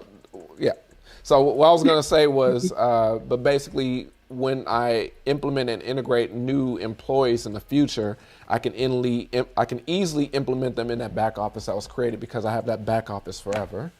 But yes, what were you saying, Orinthia? Well, I was just saying that, another feature that I didn't say before is affiliate manager. Being able to turn someone or change their role in your business quickly, and not just on paper, but in your system, so that they can have more capabilities, more permissions, be able to do other things in your business. I think that's a great feature to have inside of your business, so that you can now not have to worry about all the different intricacies that have to be changed once they move up, right? And creating some type of affiliate program that has been so powerful in so many different companies. I never thought about MLMs, so network marketing. There's so many programs that use these different types of, softwares that basically allow them now to 10x, 20x the business that they're doing at just a couple clicks of a button, right? Wow. So that was a good one. And yes, but y'all, sometimes I like to say the initial investment when it comes to systems is just that. It's the initial investment. But the overall return on that investment is something that you can't even fathom, because think of all the things that you're saving. You're saving your time now. You're saving more energy. And think about what you can do with all of that. Time is the most important currency. You can't get it back. Okay.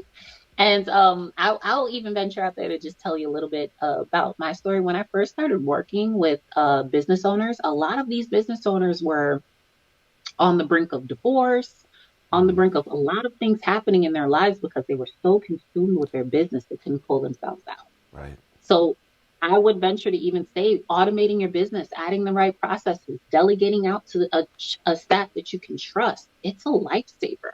Yeah. It's a marriage saver. It's a relationship builder. It's Yeah. so many things. And that's why I'm so passionate about it. So, Because being yeah, a business owner and entrepreneur is a lifestyle. it's a It's life lifestyle. choices. It affects your life. So yeah, that's truth to that. It's a roller coaster ride.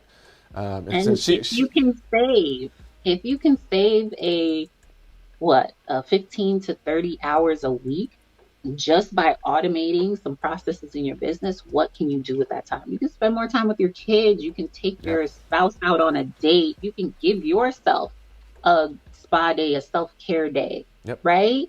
absolutely. And I said this before, frustration, burnout, Whew, um, it's real. all of these things were the initial things that got me into this space and the things that I've loved to stay away from ever since I've been in this space. And I've had the opportunity to just kind of level up on. So I know that it's something that all business owners need. So that's why I'm passionate about it. So got this. And we love that you're passionate about it because we business owners love you. Make our life easier. Okay, that's the point. That's what we're here for. So then we go. Oh, that's what I want to ask you. So you said that was an affiliate manager. Yeah. So inside of Where do you MetaKonnects, find an affiliate manager? That's what I was going to ask.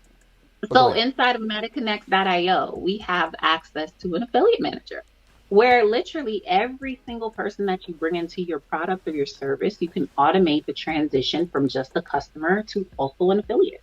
And I think that's a double whammy right there. If you can show them that, listen, not just using my product, you're going to get all the features, the benefits, and everything that goes along with my amazing product or service, right? But you can also become an affiliate and you could spread the word and you can make money by doing this as well and create more opportunities for your customers as they come in. Orinthia, Yeah. where were you in 2021, 2022? Huh? I was around, I was here and there, but I'm here now. That's all that matters. Okay. That's all that matters. Okay. That's all that matters. All right. So last point, as far as because we just got off of the AI, so hiring Yeah. operations manager or VA. Last point, quick point you would like to say about that. Quick point. Don't rush to bring in a person into your You business. Your can't. business is your baby. Like you said before, and I hear this all the time. My business is my baby. My business is my baby. It is your baby. Yes. So don't rush to implement someone who is not going to be supportive of you, your goals, and your baby's growth. Yep. Okay. Be strategic about it, right? Make a list of all the tasks that you know you're not good at. This is only after you have automated, though. I want to throw that in there. Automate first, y'all, before you bring in a team, because it's way more cost effective for you to automate your systems, okay, and leverage an automated system before you bring in multiple people into your business and you have no processes, no procedures, no nothing in order to guide them in the way that they need. Okay. It's better to automate first, then plug the holes that are left over from your automation with real life virtual support or Hmm. physical support if you can manage to have a personal assistant on hand. Okay. And take your time with these hires. Be strategic about the things that you want when it comes to the hires. Have good communication because communication is key. Yep. And don't be afraid to support your VAs monetarily. You get what you pay for. If you Right. get a cheap virtual professional, you'll get cheap work. Okay. You're gonna be micromanaging like a mug. Okay. Hey, And that's not what we want. did you send out the email marketing? Did you answer that email? It becomes more work. It's like I hired you to make my I life hired easier. you It's to like I'm take this doing off more my work now. plate. Now I'm asking you if you did everything I asked you to do. Oh, too much. I know some fellow business owners that are dealing with that, and it's like they're stressing out because they're constantly, where it's like this is their time to relax. They're having to stay over the shoulder of the people they're hiring And because they're not doing their job. And it's like, that's even worse. If you're coming from a 9 to 5, you're coming from corporate, you know what that's like. You don't even want to be in that position to have to be over people's shoulders trying to tell them. one of those. How on my neck? Yeah, it's just like I got it. I got it. I'm good. But a lot of that is what, made us decide that, hey, I want to do this business. I want to be an entrepreneur. I don't want anybody looking over my shoulder or telling me how to move about what I want to do and what I'm passionate about. So you want to always have that energy when you're looking to bring on a team member, because you don't want to have somebody who you have to be over their back. And I will say that for me is always going to be a deal breaker. If I find that I have to micromanage you because I create my workspace for my team, it's a creativity space. I hire everyone so they can be creative in their zone of genius, because I personally feel that when everybody is knowledgeable about what they need to do, the tasks they need to attack, how they need to attack those tasks, they can live in their zone of genius. They know what they have to report to me, when those reports have to be in, and how we can meet up when it's time. Right. I'm not going to be over you like, okay, did you did that? Did you do that? No, I'm not going to. And that's a deal breaker for me. If I find I have to do that, I'm going to let you go. And right. I'm just going to throw this one last thing in here. This talk is telling all the gems. But don't be afraid to fire a bad assistant. Don't be afraid. Business is business. Exactly. When you were in corporate and you're 9 to 5, the moment that you didn't put the bill, or the moment that you didn't fit the criteria, or you weren't on point at your job, they had to let you go. Yep. The moment that there was anything happening in the business, they had to let you go. So don't be afraid. This is a part of the life that we chose. You got to pay the cost to be the boss, so you have to make those decisions as you see fit. I mean, you can be afraid if you want to. Your business is going to tank with you being afraid. It's like you got this thing that's imploding your business from the inside out, and it's like, oh, I'm too afraid. Okay, then just watch the whole business. Just watch the whole business go down. Then I've seen it before. I said, would you like me to do it for you? Exactly. Because when you're in business as an entrepreneur, it's already hard to market, get clients, create content, onboard clients, service clients, do fulfillment and deliverables. There's so much on your plate. If you bring someone on the team to alleviate that, and they're doing anything but, they are an enemy to what you have going on as a business. And you have to be able to let that enemy go. Snip them, cut them, let them go. Okay, story time. Okay. But I'm gonna do like Kanye. I'm gonna let you finish though. But I just have to throw that in there, because I do find that some business owners are afraid to let go of that dead weight. And I find myself at the end of every single year, I make it a priority to go over with each one of my virtual professionals and get analytics, get numbers. How did we do for the year, right? This shows me your dedication to your role and what you were able to help me accomplish in this business. I find us all as teammates.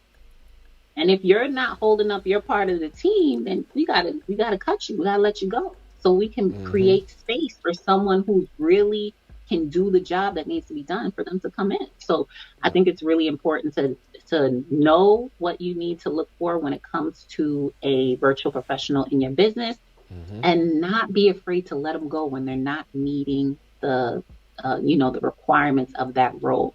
Not right away. I think I should put maybe terms around this. If you have someone who's continuously messing up, there's that 3-month time frame. You got to teach them. You got to get them in. But once they know everything that they need to know, and they're not executing in the way that they should execute, then you got to let them on go. Okay. All right. Story time. Episode 7, ladies and gentlemen, where we talk about the R&Rs, rules and regulations, and P&Ps, policies and procedures. Okay. You got to if there's no clear defined line, people don't know when they're overstepping their boundaries or overstepping. Absolutely. So you got to create those rules and regulations, policies and procedures. I love it because all this stuff just comes out naturally. And it's like, that's why I said even just the strategy, because there was a strategy behind this podcast. It wasn't just, oh, let me just start a podcast and just boom, created it. It went from idea to actually doing the first episode. There was 6 months in between that time. 6 months of strategizing, coming up with the topics, coming up with the schedule. How often do I want to go live? What is the subject matter? Then finding the speakers, and then whether, live or versus pre-recorded, logo design, private groups, everything was strategic. So I love that the strategy is revealing itself with each one of these episodes, because just like they all tie into each other. So yes, so I definitely have to do a couple of firings, because of course, as you hire people as a business owner, it's going to be a strong possibility to fire people. The one I want to share with, it was one of those key hirings, and everything was good. Like, they were really great at what they did. 8 months, 9 months, when I brought in the operations manager, and it came down to actually, I guess, legalizing the positions. It's just like had the paperwork. It's just like people were applying for actual positions. So it's like they already had the position they were already in, but now it's like we're making it legal now. So it's like, sign, your name, here's your roles, here's your expected roles, which is everything they're already doing. Job description. Right, exactly. This one person kept pushing back, whereas it wasn't a problem before. It's just like, it's just the same thing. Now it's just legal. Like, this is just like from a back office standpoint, administrative. And we went back and forth 3 or 4 times, and it just got to the point where it's just like, hey, really appreciate it, but at this time, this isn't going to work out. And mind you, this is a person that's been perfect in this position 8, 9 months, but now we're just putting it on paper. It's like, now it's a problem. And the reason why is because they were literally trying to put themselves in a sort of a position. I don't even want to talk about it, but it was just like, I definitely understand. But I had that operations manager that I could talk to, and this was the operations manager that created all the paperwork and the systems, and they were the one eventually coming back to me. It was just like, hey, it was just everybody else just ... sign. Here it is. Hey, Collin, this one person keeps giving me pushback. And then we was getting on conference calls, so this is me talking with my operations manager. So it's like, I couldn't imagine going through that without having my operations manager, because she was the front of it. And then when there was problems occurring, then that's when she got me involved. Like, hey, and it's just like reaching out to them, like, hey, what's the problem? It's the same exact thing. No, and it's just like, it was a hidden problem that manifested itself, thankfully, to that legal paperwork. It was just like, that would have been a real problem later on. And it's just like, oh, now there's structure, now there's systems. I don't like this. Because it's like you had free reign to do everything you wanted to. Now that there's KPIs, now that you're being analyzed, now it's a problem. Oh, that's a problem.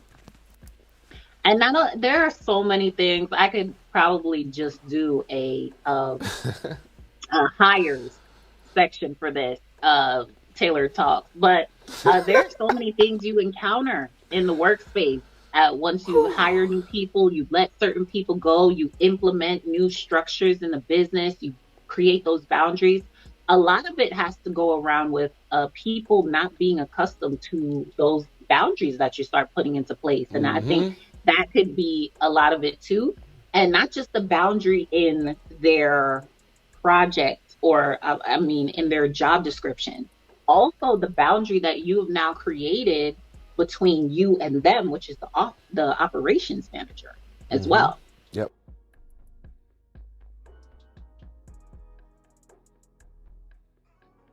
Okay, so can you hear me? I can. Okay, because I know you went out a little bit, so if you could just repeat again, I know you was talking about once boundaries were established, employees don't tend to like Absolutely. that. So just talk about that again. So there's a thing about boundaries, right? Especially when you start your business, right? When you don't really have them and then you implement someone into the business, they kind of get accustomed to you not having those boundaries. So the biggest thing about what happened with you in this sense, I would say, is you basically created two boundaries for this particular employee. One that was on paper, and then one that was more of a relationship between you and her, because you've implemented this operations manager now, who is the go-between now. So before, she felt like she had the, direct line of communication Yeah, with the owner. yeah, And that puts a lot of times that puts a chip on a lot of people's shoulders, yeah. right? And now you also have, I don't even want to say this because I'm a business owner, but she could be perceiving it as a restriction on paper, as to where before she might have been going around the things that you may have been saying and doing it her way. And now there's a Mm-hmm. procedure and a process for how things should Mm-hmm. be, right? That Mm-hmm. boundary. And then the relationship boundary of, I can't go straight to him anymore. Now I have to go through an operations manager, and then she has to pass the information on. So there could have been some, feelings there about that as well. And that could have made the, situation a little sour. Yep. But always, you got to know, we're in business.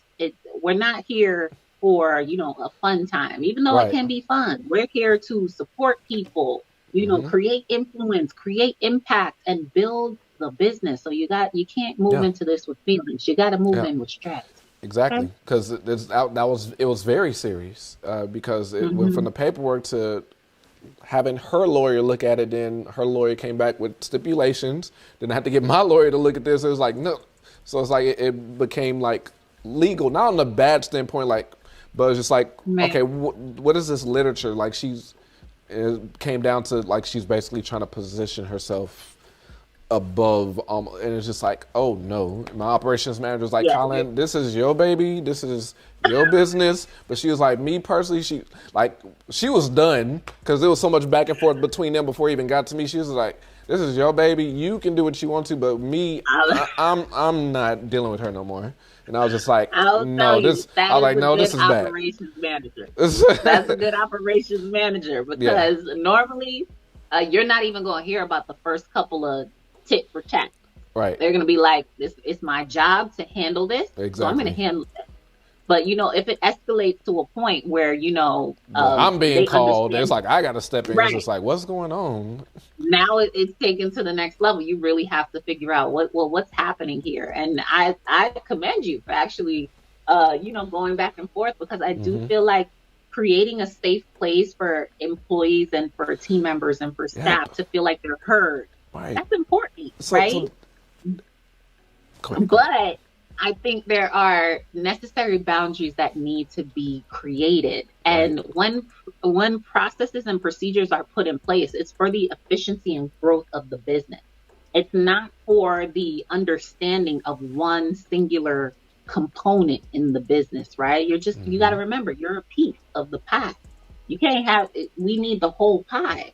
So everybody needs to be in alignment in Right. order for this to move in the way that we want to. And if you're out, you got to switch you out. That's Right. it. Because a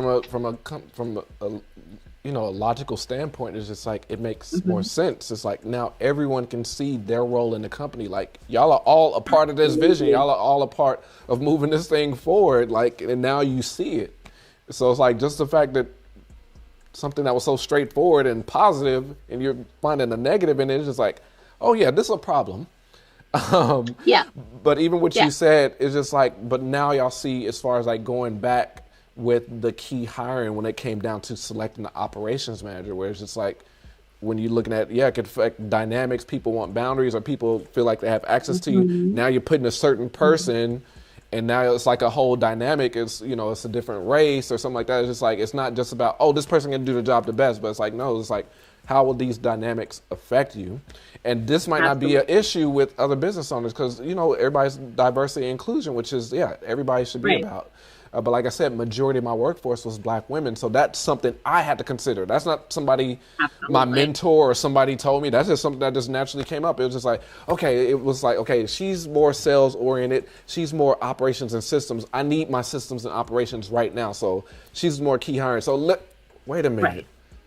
I got mainly Black women. Ooh, how's that dynamic going to work? Yeah.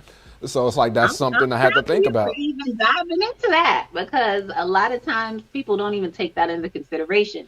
They really look at the qualifications of the hire and not really ethnicity of the hire.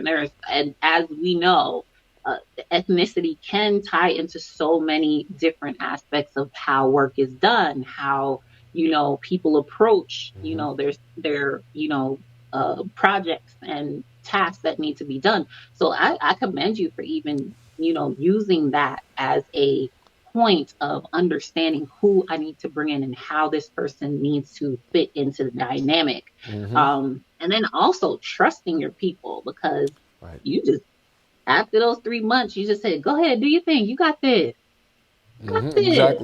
Exactly. And as a creative, we have those full circle moments where it's just like you do something in the moment and then later on it reveals itself like, that was actually a great move, and it keeps happening. Okay. Oh my gosh. So yeah, I love all of that. And that cherry on top, what you said just now, the last thing you said was making sure that you give yourself flowers. Y'all, this entrepreneur life, is rough. So it is. A part of honoring ourselves in business is making sure that we celebrate our wins, no matter how small. We chuck our losses up to learned experiences. Oh, I ain't gonna do that anymore. Exactly. Or it turns now into a component of our coaching program or a speaking point when we're on stage. But we turn this, we turn this perceived failure, this perceived bad thing that happened, into now a opportunity to teach someone else, hey, you don't want to do it that way. I did it that way. It didn't work, right? And celebrating the wins, no matter how small. So that's where I want to go with it. And I'll go even further and say the lesson becomes a blessing when you learn from it. Come on. So, but yeah, these are things y'all got to think about as business owners, because it's like you might find somebody that's the right hire or you deem the right hire, and then it's just like all this stuff going on internally, and it's just like, what's going on? Like, they're the perfect fit, but it's like you didn't look at the dynamic, the personality dynamic, and how they integrate with your team. So that's very important. The other 2 points, because that just got me, this was good. You can see why I wanted to revisit these points now. Because it was a lot of stuff I wanted to talk about when we was on those points that I forgot to talk about. So I was like, yeah, let's go back and just recap. And now it's coming out. But the last thing I wanted to see, last two things I want to say, hiring an operations manager, because Orinthia said, take your time to get to know these people, because they are crucial hirings. With me, it was it was 7 key people. I was 7 times I had to sit down and like basically give them everything about my business. Of course, the language was different with my brand strategist, because they wanted to know what's the messaging, what's the colors, like what is this on? And then my marketer is just like, okay, so who are you? Who's your target audience? It's like I got to talk the language. I got to be able to answer all those questions from those different perspectives. So however many of those key people you're hiring, just be ready to have those talks every single time you're hiring those people. You can't speed past that, to Orinthia's point. These are the most crucial people that are going to help you get your business where it needs to be, where you envision your business to be, but they got to understand how it works. So don't rush through that. Don't feel like, I don't have time to do that. Like, that's the most critical point and piece. So take your time. The last thing I wanted to say, the second point, was the VA, because you gave the internal perspective as far as like that VA and micromanaging and things like that. I'll even go as far as to say I've dealt with some bad VAs from people I was possibly going to do business with, but didn't even want to do business with them because the communication was so bad with the VAs. It was so horrible that it's just like I went around them to get to the main person. And when I couldn't reach them, it's just like, look, this is what it is. I mean, I did everything from CCing them on there and everything. It's like I was replying to the VA, but I was CCing the main person. And when they wasn't responding back, they wasn't answering phone calls. It's just like, hey, I'm not going to be able to do it this time. So outwardly, you got to make sure your VA is front facing with On your point. clients. Yeah, they're on point with your front on the front facing side of things with your clients and things like that, because they're representing you. So if they're not doing their job or not professional, you hired them to bring in all this business or handle all this, and then it's like they're not You doing know, anything. There's no business coming in because they're running away business. So yeah, from the and you yep. hit the nail on the head with this. I just want to venture to share. When you get a great virtual professional in your business to handle the right departments of your business, and I'll even just go into what Collin just talked about, as far as virtual professionals who are handling admin or maybe outreach, you'll want to get them to the point where they sound similar to you, if sometimes not the same. So for me, I'm so lucky because I have a great virtual admin support team. And Colin might not know this, but a lot of times when he was sending me text messages, that was my VA. And Oh, I she would knew it. just, I knew it. oh, you did? Because we was talking about, I was like, you keeping up a conversation with him, ain't you? Y'all having a talk. Huh? And then would come and reiterate everything to me like we were having the conversation together, which is Yeah. awesome, right? I didn't have to miss a beat with, whatever I was doing at that moment in time. And I still got every single message relayed to me. And I feel like that is the power of having a great hire, right? There was also a message that Collin had sent us with a post that we had posted on social media, and it had an edit issue. And you sent it in, and when I tell you, both of my admin staff basically They got on that went over quick. to That post was up the within like post 2 was minutes. down. The new post went up Down within like and 2 posted back minutes. up in 2 minutes, and Colin could attest. But I didn't even know it was happening. They just notified me and let me know, hey, we got a notification that there was an error here. Already reported it to social. Everything is handled. See, when you choose the right people for your team, Yep. you are basically living your life and allowing those people to stay in their zone of genius. My social media manager loves making graphics, loves talking to people, loves doing all of those things. So that's why I want them there, because I want someone who has a love for that particular task or position. Same with my admin team. These are things in the past I would have said to myself, I don't want to do this. I don't want to do it. Right. No, I don't. And that's where it starts. It starts with that, Yep. that discomfort. It starts with you knowing like, okay, I can do this for now, but I don't know if I'm going to be able to keep doing it, right? And that'll be your first inkling that, okay, let me systemize first, and then let me delegate second, So Yep. that's where I'm Absolutely. going to leave it. But a good team Yep. member is going to keep you in the loop without even having to worry you about anything that happens.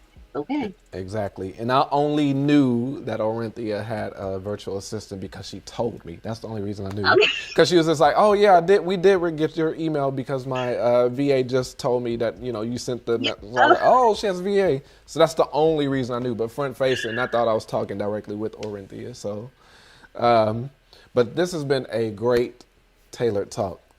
Oh my gosh, this has been phenomenal. And It has then been I really don't know if y'all get the energy from Orinthia over the screen, but it's just like the energy. Like I'm just feeling it. It's just like you can tell she really is passionate about this. She really loves what she does, and I'm glad she took her time to come on this podcast today. So please share with the audience, because you said you had a goodie for us. You have you have some goodies for us. So go on and tell us what that is. Any initiatives you got going on? Absolutely. So I have an amazing goodie for every single person that is tuning into this podcast, who you are thinking in your mind, this is all I really needed to really just start even thinking about implementing systems, right? Even thinking about automating, using AI, or even delegating my task out, right? So first goodie, it's gonna be a two-part.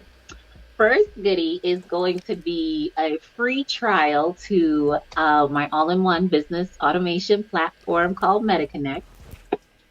And And once we get on our onboarding call, because once you sign up for the free trial, you do get sent to another section that allows you to book an onboarding session with me, so I can kind of tailor how the system can work exclusively for you and your business. Like I said before. I saw that play on name, tailored. She's a tailored. Okay. I was trying to go with that. But yes. So I want to have that onboarding session with you. And if you tell me on that onboarding session that the way that you found me is through Tailored Talk, I will extend your free trial to 30 days instead of 14. Okay? So that gives you more time to get familiar with the platform, understand what you may need it for, get the support you need, build on it. And also to add on to that as well. Oh, there's more. There's more. We have a virtual assistance agency. We call it VA 101. So with the VA 101 right now, we have VA hours. This means you can implement a virtual professional into your business for as little as $10 an hour. Those prices will change at the top of the year. So secure your. Oh.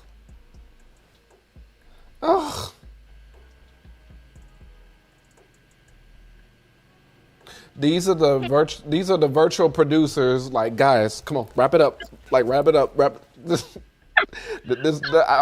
thinking that's what I'm done. I'm thinking that's what this is. Listen, we have virtual assistant support for any business that needs them. We have it at half price right now. This is our holiday season special.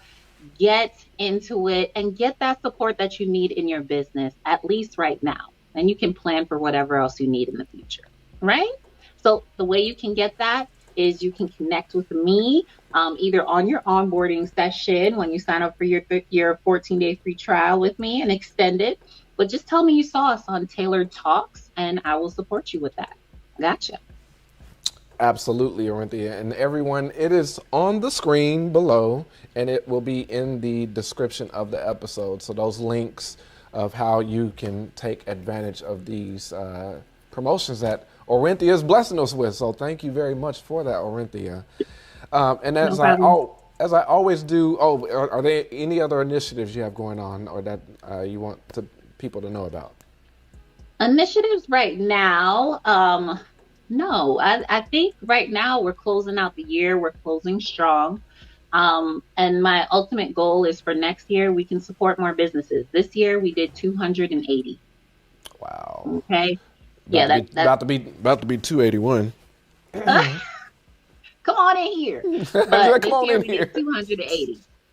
So next year I'm looking to double, triple, quadruple that because y'all listen, the best thing about systems is it allows you to actually support an influx of clients. I know a lot of people are asking, I want those 100 clients. I want 50 clients. I want 60 clients. Do you have the systems to support that? Right. Okay. So if you don't, connect with me. I got you. This is what you needed. She got you. Connect with her because she got you with MetaKonnects. I like that. I want 10%. If you use that slogan, I want 10%. It's on camera. It's on the internet now. You are funny. Last thing I'm gonna ask you, like I ask all my guests, would you please? Do you have a recommended book that you would recommend to our fellow entrepreneurs that will help them in entrepreneurship or life in general? Absolutely. So I have a few different books, but I thought, just the nature of your podcast, I thought that giving a book that kind of made entrepreneurship a little bit easier and less stress on your brain would be really powerful. So my book that I would refer is Chill and Prosper. This book is Chill and Prosper. It's from the author Denise Duffield Thomas. And she is an amazing author at just simplifying business to be something that you can actually chill out and relax about. I think there are so many different nuances around being an entrepreneur, being in business, doing business this way, doing business that way, Right. that you got to figure out what works for you. And then you got Mm-hmm. to be able to chill and trust what you're doing. So I think that Trust the book is so process. chill and trust the process. That's one of her mottos that she puts in her book. But I think Nice. that, having a book that reinforces that allows you to feel confident in your strategy moving forward, or allows you to readjust your strategy to support you where you're at. So All right, and that book is gonna be linked in the description below as well. Orinthia awesome. Duncan, I really appreciate your time. This was a great share. Thank you for taking the time to talk to our guests today and for No sharing your problem. expertise. Really appreciate it having you. No problem.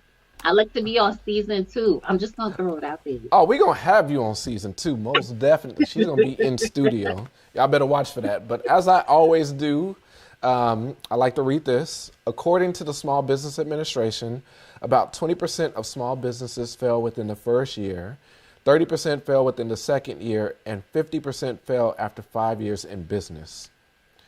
The tips, advice, and resources we provide on this podcast will ensure that you are not one of those statistics.